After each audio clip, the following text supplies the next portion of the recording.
Now that our virtual machine is up and running with its root disk on SolidFire storage with guaranteed performance, let's go and create a disk offering which we can use to create a volume that can be attached to this VM.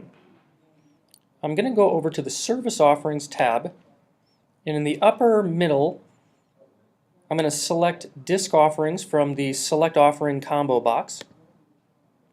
And very similar to Compute Offerings, I'm going to go over to the upper right and click on Add Disk Offering.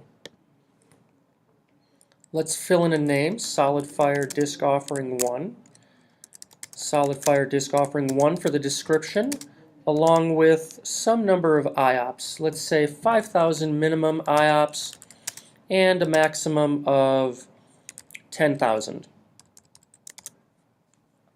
Shared is fine for the storage type. Let's say the size in gigabytes is 100. If I wanted to pass this option on to the end user who actually selects this disk offering, I would check the custom disk size checkbox. But in this case, I'm going to keep that unchecked and provide this choice for the user. Very similarly, with the QoS type, I'm going to select storage, and I'm going to leave the custom IOPS checkbox unchecked, and I'll fill in the IOPS that I specified in the description. So 5,000 and 10,000. I'll fill in hypervisor snapshot reserve of 200% again. And now I will select SolidFire SAN 1 as the storage tag, tying this into the appropriate primary storage.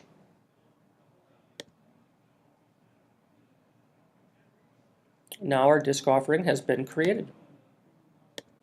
Let's go ahead and create a volume that we can use as a data disk, which is based on the disk offering that we just created. In the upper right, I'm going to click on the Add Volume button. Let's fill in a name like vol-1. I only have a single zone, so we'll just keep zone 1 as the availability zone. Under the disk offering, I'm going to select the disk offering that we just created. Then I'll hit the OK button. Alright, now that volume has been added to CloudStack's database. It has not yet been created on the SAN, nor is it available to Xen Server.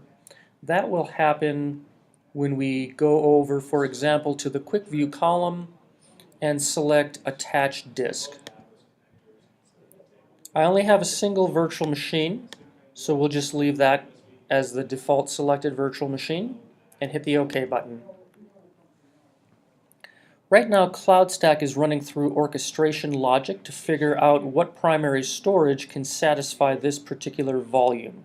Since we specified SolidFire SAN 1 as the storage tag for that disk offering, and there is only one primary storage that has that storage tag, it will find the appropriate primary storage, invoke the necessary methods on the storage plugin, and that SolidFire storage plugin will create a volume on the SolidFire SAN, which can then be handed over to Xen Server and have a storage repository created for it and a virtual disk image which represents the data disk be placed on the storage repository.